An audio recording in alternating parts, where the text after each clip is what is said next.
तुम्हें अगर पैसे चाहिए तो कोई और तरीका ढूंढ, लेकिन मुझसे बार बार मेरे गहने मांगने की जरूरत नहीं है। मैं पहले भी कह चुकी हूँ और आखिरी बार कह रही हूँ, मेरे से इसके बाद गहने बेचने की बात मत करियो। बाकी जहाँ जुगाड़ करना है कर। ऐसे बोलकर गीता वहां से जाने लगी और गौतम के पास से गुजरते हुए उसने बोला, और भाई निखट्टू महाराज, ले आए हो सोया सॉस? तुम्हें तो भाई सदियां लगती हैं सामान लाने में। ऐसा कहकर गीता अपना नेकलेस हाथों में उछालते हुए अपने कमरे में चली गई। गीता के जाने के बाद गौतम अवनी की तरफ देख रहा था, लेकिन उसकी नजरें जमीन पर टिकी हुई थी और वो किसी गहरी सोच में डूबी हुई थी। गौतम ने सोचा, आखिर ये रुपेश और इसका परिवार अग्रवाल खानदान से ताल्लुक जोड़कर क्या करना चाहता है? मुझे फिरोज मलिक और बब्बन को भी रोकना होगा। अगर उन लोगों ने रुपेश के परिवार के साथ कुछ ऐसा व्यवहार कर दिया तो उसका असर अग्रवाल खानदान पर भी पड़ेगा, और मेरे होते हुए मैं अग्रवाल खानदान के किसी भी सदस्य को जानबूझकर तो मुसीबत में नहीं डाल सकता। मुझे इसके लिए कोई और तरीका ढूंढना होगा और फिरोज मलिक को कुछ भी उल्टा सीधा काम करने से रोकना होगा। इसके बाद गौतम अवनी की ओर बढ़ा और उसने अवनी से कहा, तुम इतनी बड़ी परेशानी खुद ही झेल रही थी, बताओ मुझे कितना बिल है? अगर तुम मुझसे अपनी परेशानी शेयर कर लेती तो तुम्हारे मन का बोझ हल्का ना हो जाता। मैं तुम्हें परेशान नहीं करना चाहती थी गौतम, वैसे ही तुमने डॉक्टर परीक्षित का इंतजाम करके मेरे डैड की जान बचाई है, उनको सांसें दी है। अब मैं तुम पर बिल का भी बोझ डाल देती। इतनी गई गुजरी नहीं हूँ मैं, और मॉम की तरफ से मैं तुमसे माफी मांगती हूँ। क्या बात करती हो अवनी? मैंने कल भी कहा था ना कि मम्मी जी की बातों या मार का मुझे कोई फर्क नहीं पड़ता। अरे वो तो अपनी हैं, कुछ भी कह सकती हैं। लेकिन मुझे तो लगता है मम्मी जी तो अपना समझकर डांटती हैं।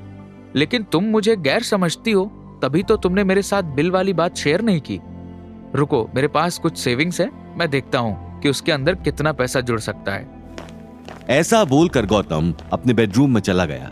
वहां पहुंचकर उसने सोचा, अरे बिल तो कितना भी हो सब पे हो जाएगा, और बिल तो क्या, हॉस्पिटल भी खरीद लूं। बस मुंशी जी को एक कॉल करने की देर है। लेकिन अगर मैंने ऐसे सब किया तो इन लोगों को शक हो जाएगा कि मैंने इतने सारे पैसों का जुगाड़ कैसे किया। वैसे भी डॉक्टर परीक्षित को बुलवाने वाली बात पर इन लोगों ने इतने सवाल खड़े कर दिए थे। अब अगर इतने सारे पैसे देखेंगे तो मेरे पीछे हाथ धोकर पड़ जाएंगे। नहीं नहीं, मुझे कुछ और सोचना होगा। लेकिन मुंशी जी को कॉल करके देख भी लेता हूं, क्या पता कुछ जुगाड़ हो जाए। गौतम जैसे ही कॉल करने के लिए फोन निकालता है, वो अचानक से सोचता है, नहीं, मुंशी जी को कॉल कैसे कर सकता हूं? अगर मैंने मुंशी जी को कॉल किया तो मुझे सभी की बात मानकर दीपशिखा से शादी करनी होगी और अवनी को छोड़ना होगा। अब तो 1 साल से भी कम वक्त रह गया है। मैंने जितनी मोहलत मांगी थी उसमें से इतना सारा समय बीत चुका है। लेकिन मैं अवनी को किसी भी हाल में अपने से अलग होता हुआ नहीं देख सकता, और मैं ऐसा बिल्कुल नहीं होने दूंगा। ठीक है, मुझे ही लगता है कि मुझे कम रकम अवनी के सामने पेश करनी चाहिए ताकि मेरे दिल का बोझ भी हल्का हो जाए और अवनी और मम्मी जी को शक भी ना हो। ऐसा कहकर गौतम अपनी अलमारी से अपनी चेक बुक निकालता है और 1 करोड़ का चेक साइन करके नीचे ले जाता है।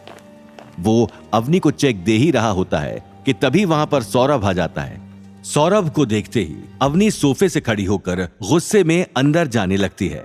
सौरभ उसकी तरफ बढ़ते हुए कहता है, रुको अवनी बेटा, मैं तुमसे ही बात करने आया हूं।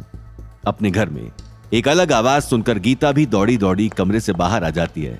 सौरभ अपनी बात कंटिन्यू करते हुए अवनी से कहता है, देखो बेटा, मुझे पता है तुम किस बात से मुझसे नाराज हो, लेकिन यकीन करो मेरे लिए यह करना बेहद जरूरी था।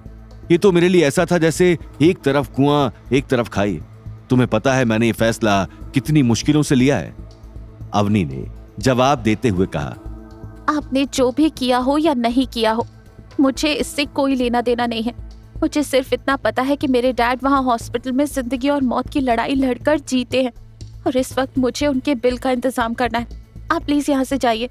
इस वक्त मैं कोई भी बात करने के मूड में नहीं हूँ। आपने जो किया वो आपकी मर्जी थी। अरे एक बार उनकी बात तो सुन ले, क्या कहना चाह रहे हैं। बिल्कुल भाभी, आप सही कह रही हो। देखो अवनी, मैं तुम्हें सिर्फ इतना कहने आया हूँ कि जी जान लगाकर अग्रवाल इंडस्ट्री में काम करो, हमारे साथ पहले जैसे रहो। अगर तुम ऐसा करती रहोगी तो यकीन मानो कि तुम्हारी प्रमोशन इतने हाई लेवल पर हो जाएगी कि तुम्हें दर दर लोगों से पैसा इकट्ठा करने की जरूरत नहीं पड़ेगी। आगे की कहानी जानने के लिए देखिए अगला एपिसोड सिर्फ पॉकेट एफएम के यूट्यूब चैनल पर और रॉयल वारिस के सारे एपिसोड्स को सुनने के लिए डिस्क्रिप्शन में दी लिंक से डाउनलोड करें पॉकेट एफएम ऐप।